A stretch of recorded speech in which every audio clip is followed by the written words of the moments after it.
Good morning and welcome to the Point for today. It's Wednesday, the 15th day of October. And as I said to you earlier this morning, I am joined in the studio by my good friend, Mr. Kerry Pierre. He is the head of the Debt Management Unit in the Ministry of Finance. Mr. Pierre, welcome again. Second time in quick succession. Thank you. Good morning, Innocent, and good morning to your viewers and listeners. Thank you for having me back.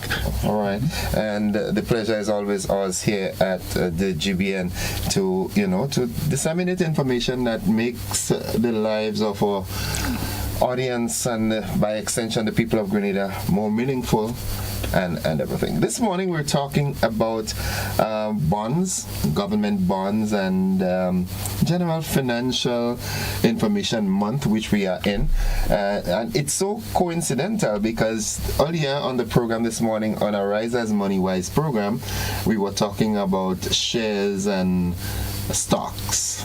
And Ms. Marquez Sylvester was differentiating or looking at the similarities of both, and because in the final analysis what we're trying to do is to get our people to become savers, but not only savers, but move up even from saving to becoming investors. And in order for them to do that, they must be exposed to all the investment tools and vehicles that are there. And I'm not talking about the four-wheel drive vehicles, but vehicles are the things that will transfer you from saving only to saving plus investments and so forth. So before we start, I want us to go back, because there was some calls subsequent to your visit 2 weeks ago as it relates to the bills, government bills, and the bonds. I want us to make that differentiation again. So what's the difference? I know there's a time limit. One is 365 days or something like that. So, but for the general public, could you just reiterate that? Okay, so like I said in the previous session that we had, government borrows monies from the central banks and the international financial institutions. It also borrows from individuals and business places on the island and not just in Grenada, in the region. How does it do that? By issuing, as you called it the last time, a promissory note, a promise to pay. Yeah, and the form that takes is what we call a government treasury bill or a treasury bond, and in some cases you also hear the use of the word a treasury note. What defines these three different instruments is simply the time period for which government is going to borrow. Yeah? So if we're borrowing for anything less than 365 days, it's called a treasury bill. If we're borrowing for over 365 days, it's called a bond. And sometimes you hear the use of a treasury note, which is 365 days. Exactly. Okay. Mm-hmm. Yeah. All right. So you heard it, right?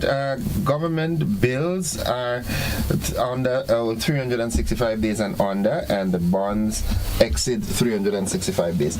Now, in terms of security, because as we also stated this morning, with every investment, there are risks, all right? It's just that some risks are higher than others. Are there any risks per se? Well, not are there, because there are always risks. What are the risks involved with investing in government bills and bonds and even notes? Okay, so when you lend to someone, the risk is that this person does not pay you back. Okay. And to what extent that risk varies, which is why, when the bank is lending to you, they do the checks. They want references, they want their job letter, they want to see how much you're getting paid, because they are assessing your ability to pay them back, right? And so if you're lending to government, you would want to feel a certain level of security that this government is actually going to pay you back. All right. Any government that you're borrowing from, that they're going to pay you back. So one of the things that you assess is, for example, the government's performance. How has the country or this government been? And when I say this government, I'm not speaking political. I'm just talking about the governance of the country, or the governance of the country. How has the country been performing over, any given period of time, the last 5 years, the last 10 years, the last 20 years. You look at whether the economy is growing, is the country doing well? You look at their history. Do they have a history of defaulting, of not paying? You try to also do a little, look into the future. What sort of development plans this government have for this country? Do we see that this country is going to continue to grow? So you assess the country's ability to repay, right? In the short term, that risk tends to be very small. Yeah. Okay. What is the risk that government is not going to pay you tomorrow? That risk is small. However, as you go further out into the future, the risk becomes greater because your ability to predict what is going to happen in the future is a lot less. Yeah, burial. So 10 years from now, so which is why you equate, not equate, but you pair risk with reward. If there is low risk, then the reward tends to be low. The interest rate on the paying of the interest is low. If there is high risk, then persons say, well, there's a likelihood that something could happen. You got to pay me a little bit more for me to take a chance and lend you my money, right? So there's that balance. Now, as we speak about the risk, one of the things that reduces the risk is how this borrowing process is organized. It's organized through an established platform which is managed and regulated by the Eastern Caribbean Currency Union through what is called the Regional Government Securities Market here.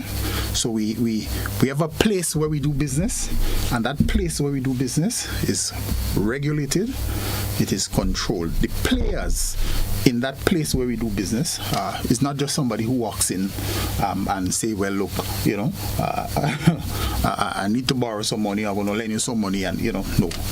These persons are licensed, which means that they have to meet a certain minimum standard. They're regulated, they have to maintain that standard. And so you have a field of different operators, different persons operating within a very controlled system. And all of that, what that does is minimizes the risk that anything can happen, that anything can go wrong.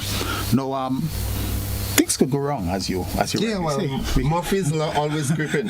You could have a hurricane. You could have serious damage to the country, which in turn can pose serious problems on government's ability to repay its debt in any given day. And we've seen that happen in the past.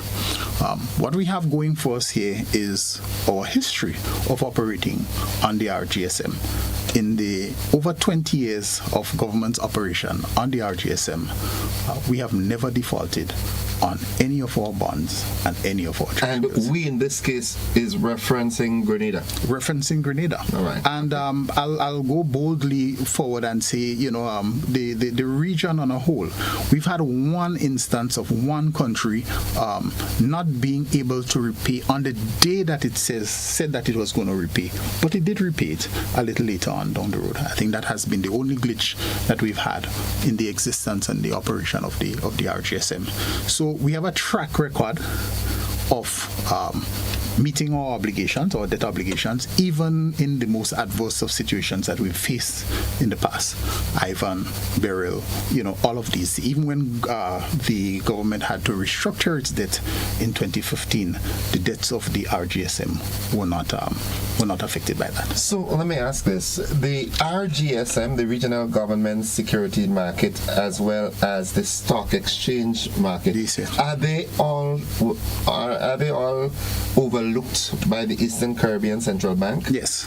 So we have the currency union, of which the central bank is the central bank, and we have the creatures of the central bank, for want of a better description, the RGSM, the Eastern Caribbean Securities Regulation body. You have a lot of other little organizations, all subsumed under the management and oversight of the central bank and the committees that regulate and monitor such.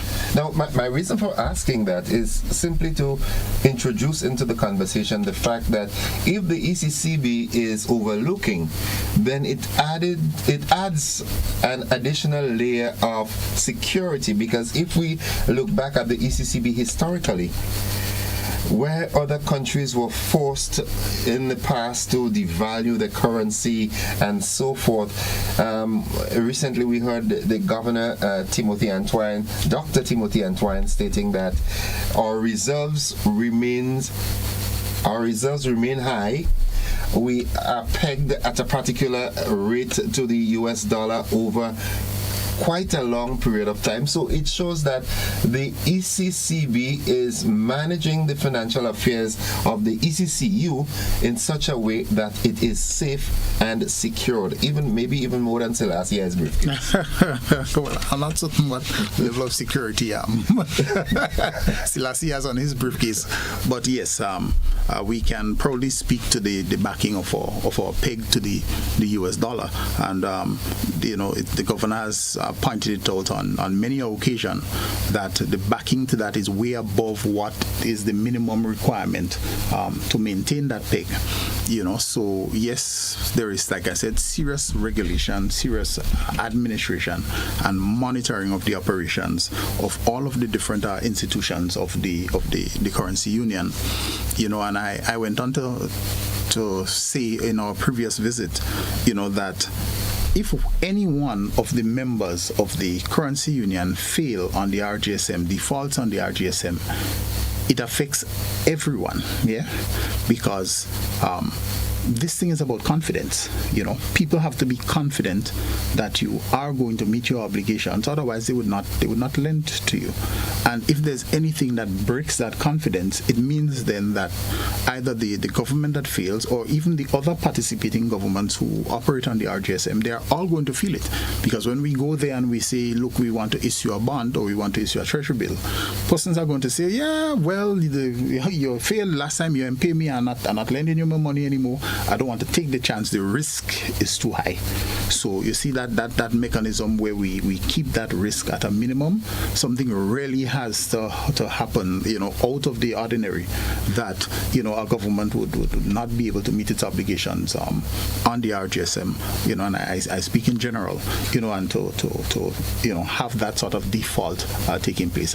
And do you have situations? Let's assume that governments do encounter problems.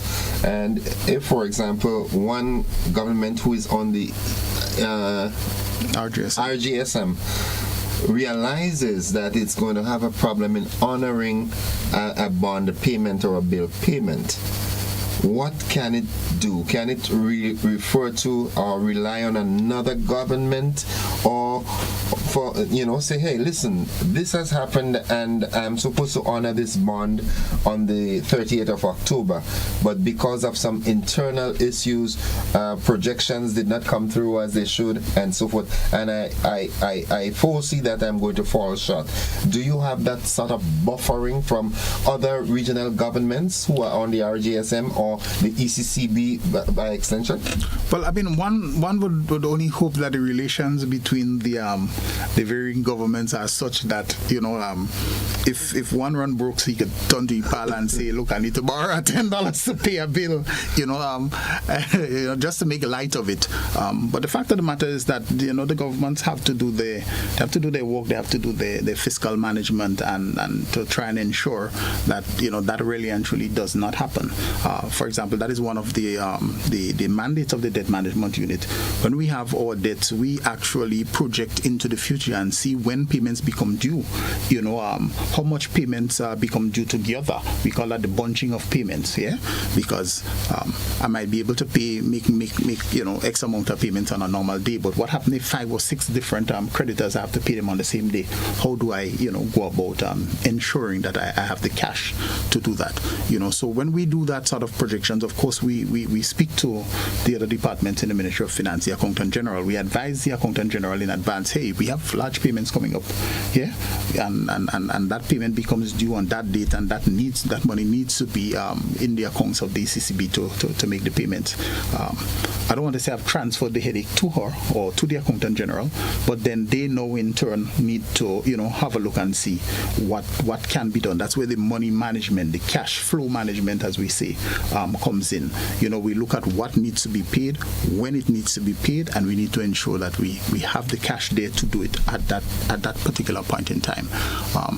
God forbid that any governments reach a point where they can't meet that kind of obligation. That means then you have some debt management issues, okay. And you may have some fiscal issues, and you literally would have to try and find where you can source that money from in order to make that payment.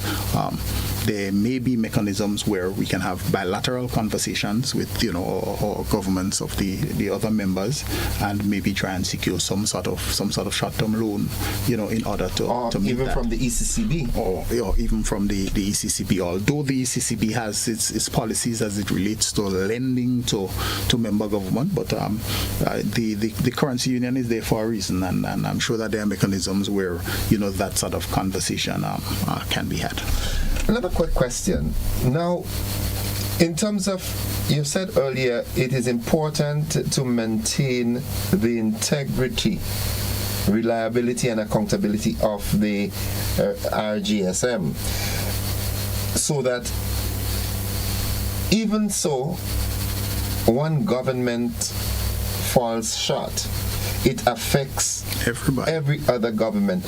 And I'm thinking, does that mean that outside entities from outside of the region, big firms in the UK, government agencies, cooperatives from other parts of the world, who are investment searching, and they pounce on these bonds and bills, they can invest into them? So in order for them to first invest, they would want to do a due diligence to ensure that, hey, this organization, this grouping is sound. So is that the case?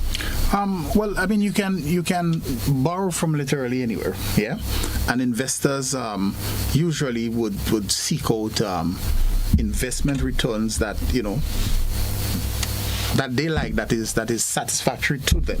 So somebody from the outside can look at Grenada, and if they look and they see, hey, Grenada has bonds, and I like the sort of interest rate that I'm seeing on the Grenada bonds, they can contact any one of our brokers in the region and try to participate in these sort of things. I think generally we don't see much of that happening. What you would find is that we have our persons in the diaspora, who want to invest in what is happening home, and so they would usually contact a broker and try and reach out. But you don't normally see big corporations trying to invest in our bonds. The returns, I think, on those might not be what they're looking for. They see greener pastures outside, and so they go after those rather than to try to penetrate our market per se. The fact of the matter, however, is not that they can just come and buy our bonds. They must go through the broker. They must follow the process that we have in place, in order for them to participate. And I think part of the difficulty is that we may have doing the reverse, where, for example, someone in Grenada might want to invest on the New York Stock Exchange. The mechanism doesn't exist here for them to do it directly. They would have to contact a broker out there who's licensed to operate on the New York Stock Exchange, and through that process, do the investments. It may be a little bit more complicated for them, and part of the complication exists in the regulations and the rules and the processes, but these are there to safeguard not just the investor but also the brokers, and so we want to make certain that everything is above board, everything is legit, and it's about that confidence again.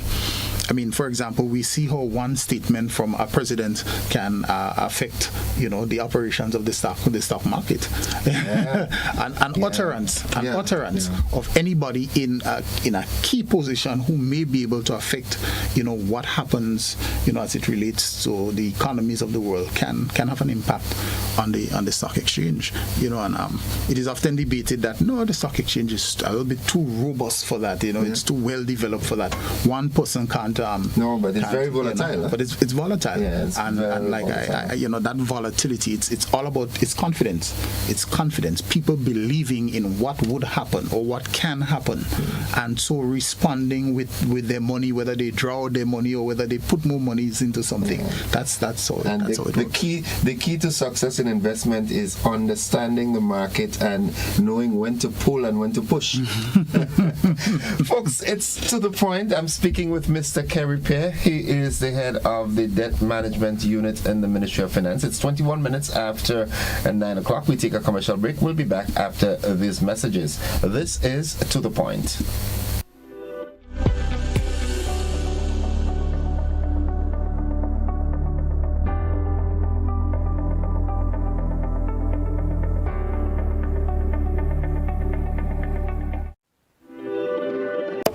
He was a voice from the pulpit, now away from the altar, but never away from purpose. Father Gerald Paul now takes the Legends stage with fire, conviction, and a calypso that's stirring the nation. The 19th annual Hubbard's Legends in Concert, Sunday, November 9th, 5 p.m., Grenada Trade Center. Father Gerard Paul sings Truth to Power. In the face of all this violence, I will preach, I will preach. Along with the best of Grenada, Black Prince, and the Pink Panther. Tickets $60 and are available at all Gittins Healthcare Pharmacies. Quick Stop at Otway Service Station, Springs Food Mart, Clear Vision Eye Center, Gittins Pharmacy, St. George's, St. David's Pharmacy, and GoToFed.com. Father Gerard Paul, along with the voices of legends and their stories that shaped generations. The 19th annual Hubbard's Legends in Concert. One stage, one night. Get your tickets now. Cannot just pretend everything is fine as I run me mind. Grenadians, get ready to commemorate National Heroes Day on Sunday, October 19th at the former Riviera Hotel site next to Comahorn Park. Grand Dance from 4 p.m. to 8 p.m. The theme for this year's commemoration, honoring our legacy, inspiring our future. This National Heroes Day commemoration promises to be one to remember with a prayer and worship segment, the spoken word, and a powerful message from our special guest speaker. National Heroes Day Commemoration 2025 will also see the official sword turning on the grounds of the Riviera site, which will then be known as National Heroes and Heritage Park. Sunday, October 19th, 4 p.m. to 8 p.m. National Heroes Day Commemoration, Monrouge, St. George. See you there.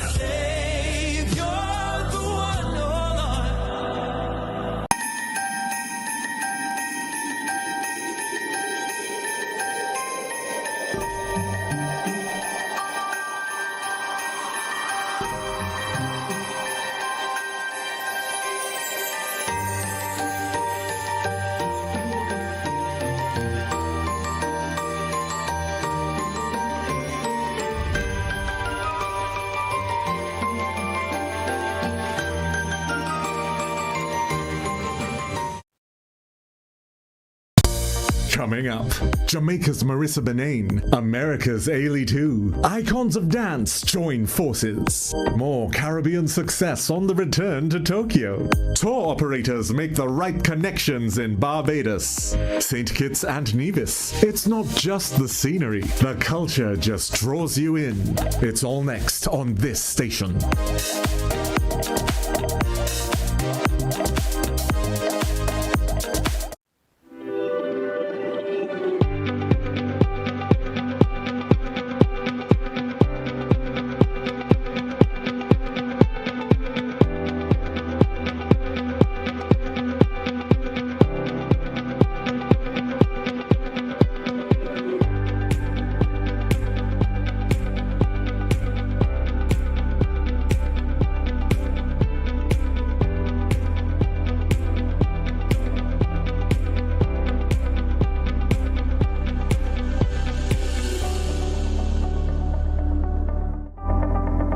Welcome back. It's To The Point. It's 25 minutes after 9 o'clock. And of course, in case you're just joining us, let you know that I'm speaking with Mr. Kerry Pierre this morning. He is the head of the Debt Management Unit in the Ministry of Finance.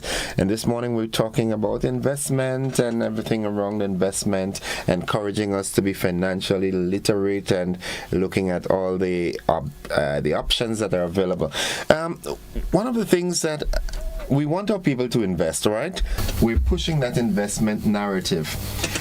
Is it a good practice for a member of my audience hearing of government bonds and bills being advertised and you invest locally, and it's being made accessible to the ordinary man, and we hype them up, we stimulate them, get ready and invest, goes to the bank or the credit union and says, listen, government has some bonds there, they're offering, you can start at $500 and there's a return of 4.25%, so I want to borrow $10,000 so that I can invest in government bonds. Is that a good practice? Okay, so without fear, let me say this, yeah? Any investment that you're going to make, you need to look at what are my possible returns. What am I getting out of this investment? So if I'm going to invest $10,000, what do I expect to make from this $10,000? That's a question that you have to ask and have a possible answer to in any investment opportunity that you're going to look at. So if I'm going to go to the bank to withdraw $10,000 to do an investment, it's because I expect to make something out of it. Now, when you go and you take a loan, there's a cost that you pay. The cost that you pay is the interest on the loan. Yeah. Depending on what it is, the interest can run from 5%, 10%, 15%, and so. So if I'm going to go and take a loan and the interest rate on that loan is 10%, to put it in an investment where I'm going to make 4.25%, that makes absolutely no sense. Okay. Yeah, because you're spending much more than you are going to make, and it's not as if you're going to start at 4.25% and you have faith that or you believe that interest rate is going to shoot up and you might get 20% return. That's not the case. That's not the case. This is a fixed interest return that you're going to get, 4.25%. So to borrow at not even 3%. I wouldn't go and borrow at 3% to come back and make 4.25%. Yeah, the margin is too small for me. And so we have to be careful with that. We really and truly don't want persons out there, because they're hearing, yes, government have bonds and you should invest in bonds, to just go and invest because they've heard that they need to invest. There's a part of investment where you have to do, and I said it before, you have to do your groundwork. You have to check and see, does this make sense? Am I going to make money out of this, or am I throwing money down the drain? But having said that, if someone is so intent, all right, they're going to the financial institutions, whether it's a bank or a credit union, and say, listen, this is what I want to do. Now, in good financial literacy environments, wouldn't it be right and prudent for the financial institution to, because you must declare what you want the money to do in 99.9% of the cases. So if I am a loans officer and you come to me and say, listen, I want to borrow $10,000 because I want to invest. They okay, let's go. The interest rate from us is 6%, and you're going and invest it for 4.25%. That's the rate that is currently being offered. Now, isn't it proper for that financial institution to say, listen, in as much as we want your business, we want you to invest, but this is not a wise business decision. Should the institution do that, or should the institution just go ahead and do business? I believe the institution has an obligation not only to just tell you that, but maybe even, and this is my personal opinion, maybe even to deny you the loan. Because, when you go to the bank, for example, you do a business plan and you go to any one of the banks. If they don't think your business plan is financially viable, they don't give you the money. They don't approve your loan. Right. So when you come and you say you want to invest and this is in these bonds, and they look at the interest rate and they realize the interest rate is much higher than the return that you're going to get on the bond, I believe they have an obligation to tell you straight out, look, you need to sit down and look at this. This does not make the most financial sense, and so I would appeal, to all of our institutions, to please, to pay attention to that, and to advise, accordingly. I don't think our banks is just there to accept deposit and issue loans. There is a function also of financial, how should I say, education that goes with it, and financial advice that goes with it. I know, for example, a lot of clients, a lot of customers, they don't want to hear that, hey, your investment plan or your business plan doesn't look feasible from where we stand. We never want to hear that. It's egoistic. It's egoistic in most cases. There's a flip side of the coin where you may believe in yourself and believe in what it is that you're doing, and so you're looking for that investment, that injection of finances to help you get there. As it relates to the bond, it's a straight mathematical case. It's no longer just about whether you believe in yourself. This is straight maths. You're spending what it's going to cost you 6% to make 4%. That's straight maths. Belief in yourself in this one is not a factor to be considered. You have a business plan and you have an idea and you're trying to develop and you're looking at investment from starting a business perspective. Then your motivation and your belief in yourself may have a serious impact there. But in this case, this is straight maths. And you can look down the road and say, okay, I'm not looking to make profits right now, but in 2 years, 3 years. But with the bond, fixed interest rates okay. for the next 2 years, 4.5%, and that's it. That's it. Okay. So at the current, the bond that is being issued, it's for 2 years. Yes, it's a 2-year bond with what we call semi-annual interest payments, meaning that we would pay interest twice for the year on that particular bond. Twice per year or twice for the duration? For the duration of the. Okay, so for the 2 years. Every year you would get interest twice. Okay. For the 2 years. Wow. Okay. All right. So, what are some of the other things that the ordinary person who has never invested before consider while trying, or if they're so inclined to invest with the government bonds? I know there's one of the stipulation is that it must be done through a registered broker. Mm-hmm. Now, at the moment in Grenada, Co-op Bank is only... We have one broker domiciled here, meaning that they have a physical presence on the island. In the region, we have about 6 licensed and registered broker at this point in time, and they can offer you the exact same services that Co-op can offer you. I think what may make the difference is that when you're transacting with them, there may be some what you call transactions costs. So if you're going to buy a bond, for example, let's say you take the broker in St. Kitts and you ask them to operate on your behalf and you sign up with them. When they're about to purchase the bond, you have to send the money to them to do the purchase for you on your behalf. There might be an additional cost in having to send that money to St. Kitts. Right. Yeah, but you need to have that conversations with the brokers. You may very well find out that the St. Kitts broker has an account here in the very same co-op, and they tell you, look, go deposit the money in the in that account, and there's no cost for moving the money. Right. So which is why we say to persons, you're not bound to use the broker that is domiciled on the island. You make a choice of your broker based on your conversation that you have with your broker. Some brokers may have different fees. Okay. One broker may charge you $10, another one may charge you $30 to open a brokerage account. For the same very same services. Now, how accessible are the regional brokers, the other regional brokers? How do you find them? So there might be somebody here that say, I want to deal with Co-op Bank. I don't want Co-op Bank and them know my business. I want somebody who doesn't know me well. How do you get onto the other regional brokers? Okay, good. So on the website, I think on the Ministry of Finance website, on the pages that is linked to this particular issuance, we have the contact information of all the brokers. In the prospectus that we prepare every year, the contact information of all the brokers are there. I can say to you today that the document that we prepared for this particular issuance is called an addendum to the prospectus, because we did a prospectus early on in the year. You're adding something. So we're adding something to it. In that addendum, which was approved yesterday, we got the final approval yesterday.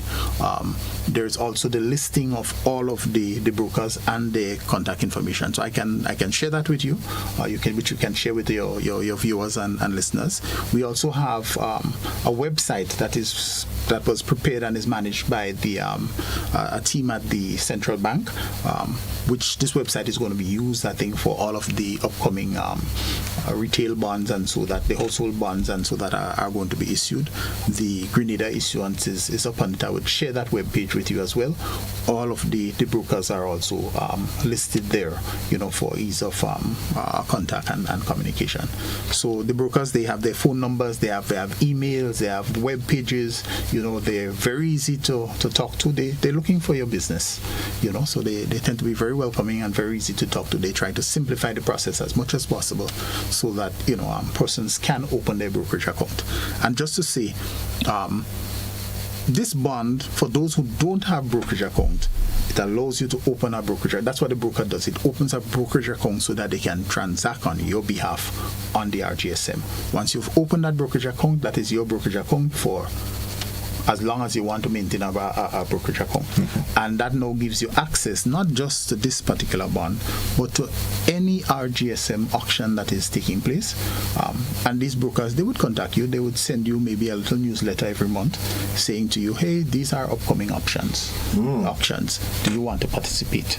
And outside of the RGSM, they can also, put you in contact with other investment opportunities that are happening in the region. Okay. Now, someone might have a concern, right? Okay, the government wants me to invest by, purchasing some bonds. That means they're trying to raise some monies to do something. Now, one of the concerns that somebody might have is that if the government is performing well economically, why would they need to borrow at this interval? As you just mentioned, why would they need to go and do an addendum? That means there could be some issues in terms of economic performance. Is that the case? How is the economy doing?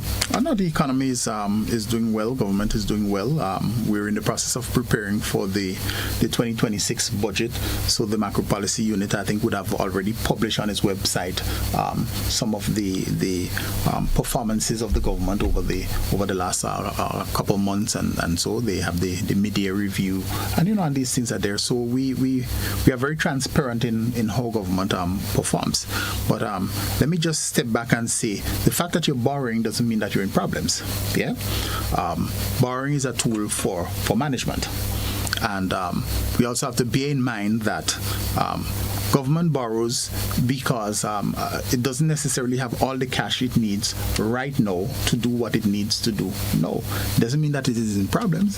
It just simply means that, look, we need a cash injections. No, but based on our projections, as you rightly said with the small business, I might be making a loss for the next two years, or I might be tight on cash for the next 2 years. But based on my projections, I'm going to do very well later on down the road. So you just need something to carry the business. Okay. In fact, what we call the treasury bills operations on the RGSM is principally what we call cash flow management.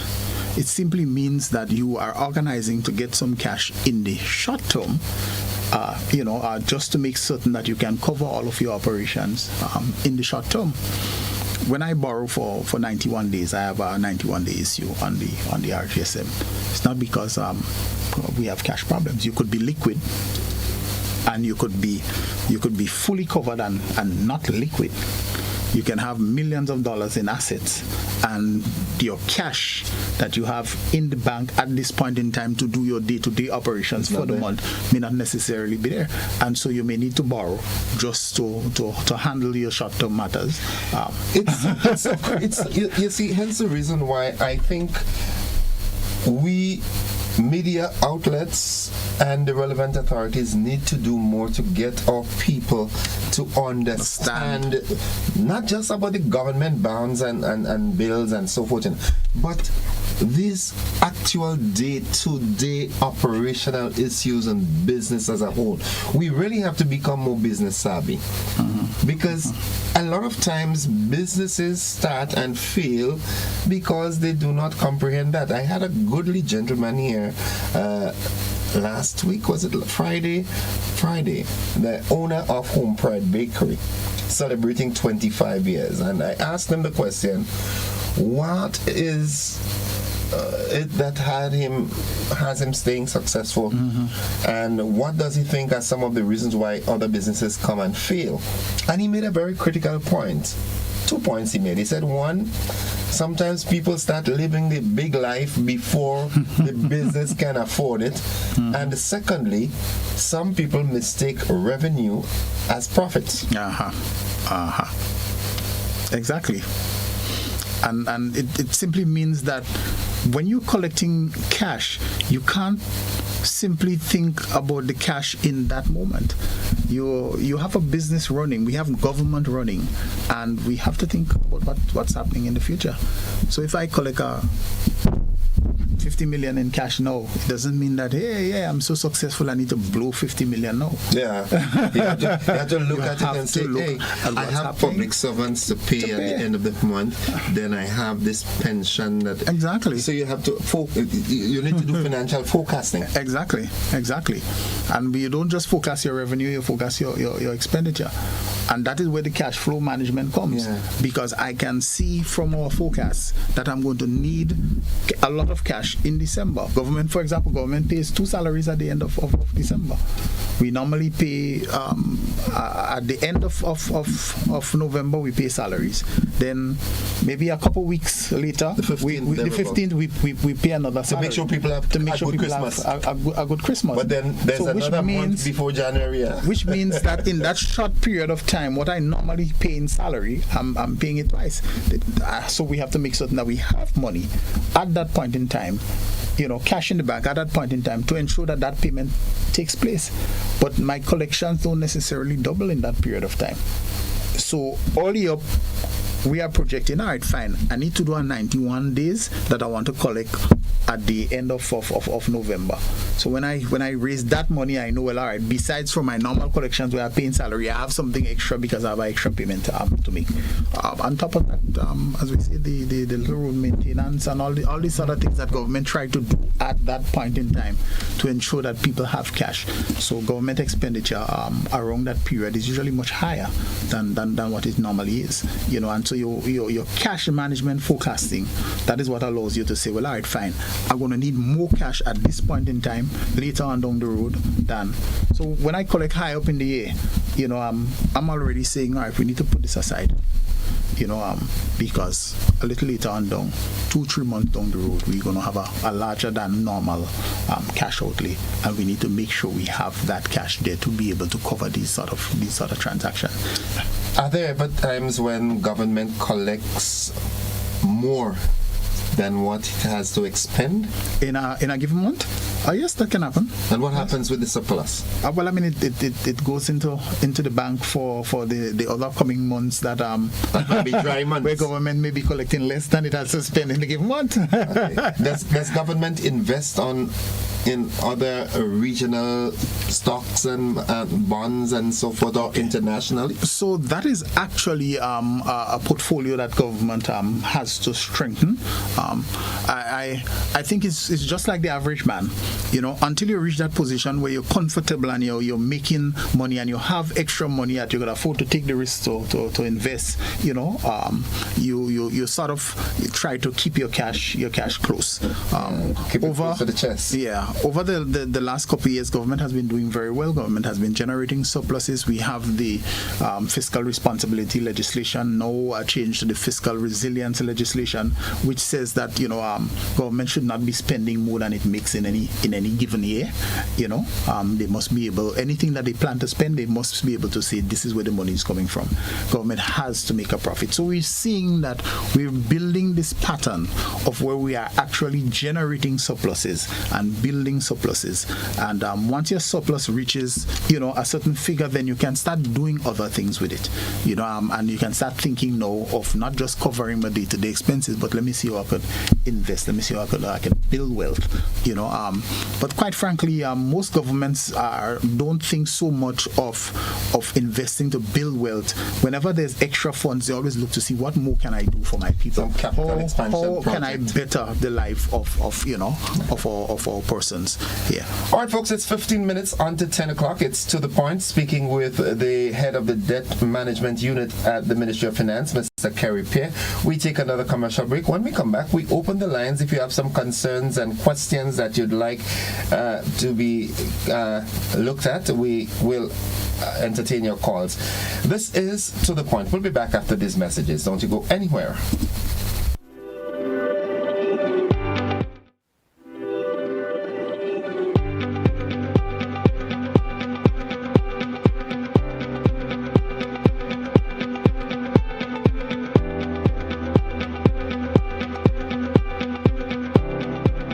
Residents of Carriacou and Petit Martinique, have you ever wondered how you can benefit from Grenada's Citizenship by Investment program? Join the Investment Migration Agency of Grenada for the next IMA Symposium Series on October 22nd at 5:30 p.m. at the Mermaid Hotel Conference Room, Carriacou.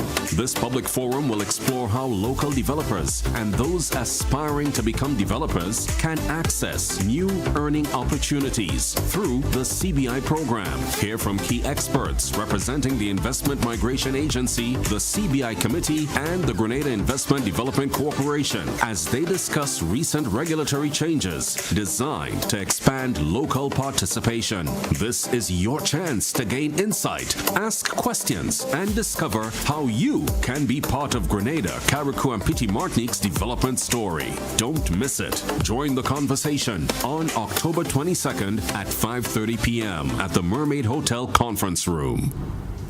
The Ministry of Agriculture is inviting all of Grenada to join in the national observance of World Food Day 2025, guided by the theme Hand in Hand for Better Food and a Better Future.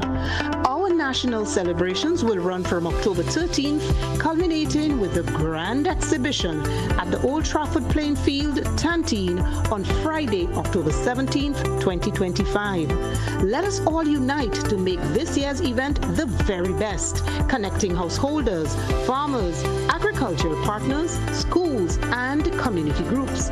International World Food Day observance, October 16th.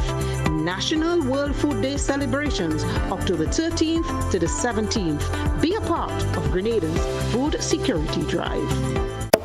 He was a voice from the pulpit, now away from the altar, but never away from purpose.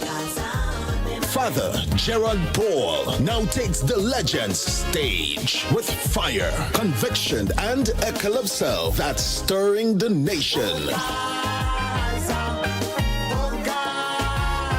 The 19th annual Hubbard's Legends in Concert, Sunday, November 9th, 5 p.m., Grenada Trade Center. Father Gerald Paul sings Truth to Power. In the face of all this violence, I will preach, I will preach. Along with the best of Grenada, Black Prince, and the Pink Panther. Tickets $60 and are available at all Gittins Healthcare Pharmacies. Quick Stop at Otway Service Station, Springs Food Mart, Clear Vision Eye Center, Gittins Pharmacy, St. George's, St. David's Pharmacy, and GoodFed.com. Father Gerard Paul, along with the voices of legends and their stories that shaped generations. of the 19th annual Hubbard's Legends in Concert. One stage, one night. Get your tickets now.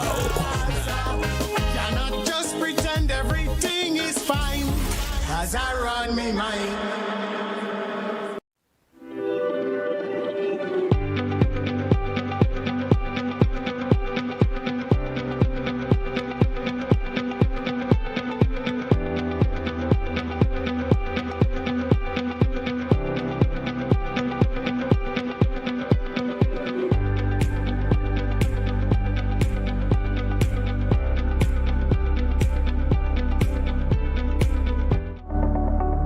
Welcome back. It's 10 minutes away from 10 o'clock, and as promised, I'm opening the line. Someone has been trying to reach us already, so let's entertain that call there. It's to the point. I'm talking with Mr. Kerry, Pierre. Good morning, caller. Welcome. Yeah, good morning. Welcome to the program. I want to ask, they are saying 4.25%. Is it annually, which means that for the 2 years I'll be getting 8.5? Okay, good question. Thank you, caller, for your question. Yes, the interest rate is calculated annually. Okay, so every year on the interest is calculated on your principal based on a 365-day calculation. So you get 4.25 for lending us your money for 365 days, and that, of course, because it's 2 years, it's going to repeat itself. So yes, it's for 2 years. Okay, caller, I do hope that satisfies your concern. I want to make Grenadians get to really understand the operational mechanisms of government, and as it relates to financing. How is, comparatively speaking, all right, how is the Grenada economy doing around in comparison to other regional territories? Okay, so I think Grenada has been doing very well. We have seen consistent growth, and bear in mind that when we did our debt restructuring in 2015, we would have used the opportunity to do a bit of strengthening of our legal framework, right? We had a new act that was passed in Parliament, the FRL, as it is known, which legislated good fiscal management practices. Yeah, so we were not allowed to do what is called deficit budgeting. A deficit budget is where you plan to spend more than you earn. We were not allowed to do that. The law, took that out as an option for normal operations. If there is a national emergency, and of course, in a national emergency, you may have a lot of rebuilding and these sort of things to do. You may not quite know where you're going to get the money from, but you're planning to do the spending while you're working on getting the money, fine. If there's a national emergency and the law has been relaxed for a given period of time, yes, you can do that. But during its normal operation, what we have is legislative fiscal management practices. So we can't do deficit budgeting. We must budget a surplus, and there is a minimum that we must budget for. So it means that you literally have to budget to make a little well, I don't want to say profit, but make excess, more than what you're going to spend, and that is set aside. We have the contingency fund, which has been fully established, and which the government is now servicing. So which means that certain amount of proceeds coming from our CBI or IMA transaction now goes into that contingency fund. And as it says, contingency, if a national emergency is declared and we need access to funds for rebuilding, so a lot of good fiscal management practices has been legislated. So you take that and you put that together with the development that has been taking place in the country, the improvements in tourism. We've had greater than normal tourism arrivals, the high level of construction. What we're seeing is that our GDP has been growing, and we've been growing well. well, and we've been doing well in the region. I believe Grenada, is up there with the best of them. Apart from Guyana, of course, Guyana is off on a different tangent, given the oil and the impact of the oil on the Guyanese economy. But we've been doing pretty well in the region. I know you're coming from a Christian praying family. Can you, when you're going to bed in the night and waking up in the morning while you're praying, pray that we find oil too, yeah? Okay. We've got a caller via our WhatsApp platform. Let's entertain this caller. Caller, I know you've been waiting. Good morning, caller. Welcome. My call was not going to be taken, but thank you. Mr. Pierre, with regard to Grenada, is it true that we have outstanding debt nationally of about 2.8 billion? Yes, we have a large outstanding debt. I don't know. Well, now that I've confirmed that, please continue with your question. Okay. Right. Let's go back. I think we accidentally cut him off. Good morning again. Hey, good morning. I asked the question if it is 2.8 billion. I'm not finished. Is it correct that we also have outstanding bonds, US dollar bonds, like the USP 48863 AE77, which is due to be paid in May of 2030? And is it two of those which were contracted sometime in 2015? And is it true that the amount is nearly 612 million EC dollars? And is it a case that the government is putting aside any funds to pay that bond when it is due in 2030? Let me respond in the affirmative. I can't confirm the code that you call out as it relates to that particular debt, but yes, we do have international 2030 bonds, both US and EC denominated. Let me draw to your attention, however, that these bonds are being paid every year. Every year, Grenada has been paying down the balance on these bonds since 2015 when it was restructured, and the final payment should be made in 2030. So there is not a need at this point in time to set aside money specifically to pay the outstanding balance of these bonds. These bonds are being paid every year. Okay, so in essence, the principal on those bonds are being paid, because I think there was suspension of two payments of interest, which is going to be added to the principal. So what is the principal at the stake for those bonds, those US dollar bonds? One was 46 million US dollars. The other one was 179 million US dollars. Like I confirmed for you, the principal is being paid. During burial, because we have what is called a hurricane clause in that particular agreement, Grenada suspended the interest payments for these bonds for the burial period. Yes, it adds back to the principal, but the fact of the matter remains that we have been paying these bonds since 2015. We have not missed a single payment on these bonds since 2015 because we are paying both principal and interest. The total sum of the bond is going down. Those bonds are scheduled to mature in 2030, and we foresee absolutely no reason why government would not be able to meet its obligations to these bondholders. I can go even a little further and say to you that these bondholders have already expressed on many occasions their satisfaction with the performance of the Grenadian economy and the fact that we have been able to meet our payments to them without a single hitch. Well, sir, I appreciate what you're saying, but if I'm to understand what you're saying, if they are meeting the obligation of both interest and the bond payment, then come 2030, zero would be due. Is that what you're telling me? Final payment would be made, and there will be no more outstanding debt to those particular bondholders. Matures in 2030. So there might be new bonds issued, probably. Well, that is a decision that the government, in its wisdom, will have to come to, whether they want to go back and take any more bonds of that kind of nature. What I can tell you is that the published medium-term debt strategy specifically advises that government maintains its current borrowing strategy, which is that of the use of the RGSM and of non-concessional borrowing through our development partners and bilaterals and multilaterals. You see, I'm not literate in terms of finance, but I'm just asking the question. If you're paying interest now on the bonds and you're paying monies on the principal of the bond, at the end of the period, there should be zero to pay, which is May of 2030. You are saying to me that you don't see government having any problem to make the payments.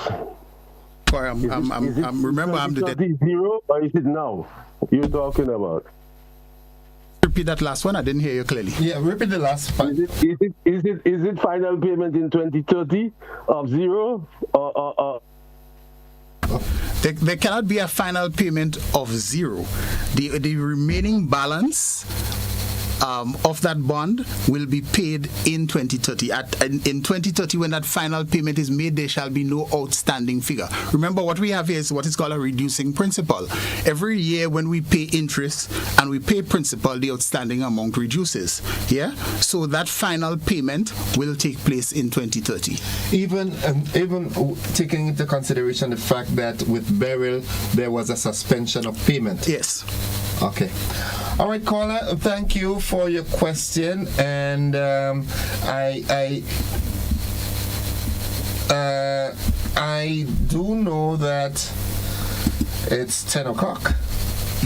How time flies. Yeah, and we could have had that conversation until 12 midday because it's important. Whereas it's not the hypocrisy kind of thing where, the bacchanalish thing that takes place on Facebook. It's not so attractive, but these are the pertinent issues that Grenadians really need to understand so that it aids in their day-to-day, daily life decision making as it relates to financing. And that's why I think that we should be doing more, especially through Financial Information Month, to get our people up to speed with the terminologies and the practices and all the thing within finance. But Mr. Pierre, as always, you've been very articulate and sound in your deliberations, and I want to thank you once again for joining us on To The Point, because we've come to the end of the program.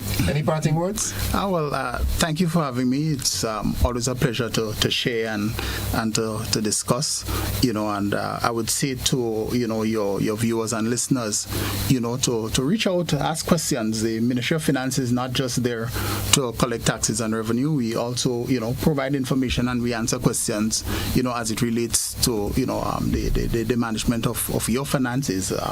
When I say your finances, the finances that you put in trust in government hands when you pay your taxes, and so for us to do our management of the economy. So please feel free, reach out, not just during Financial Information Month. Every month can be Financial Information Month. Once you're interested in your own education and growth and development in this particular area.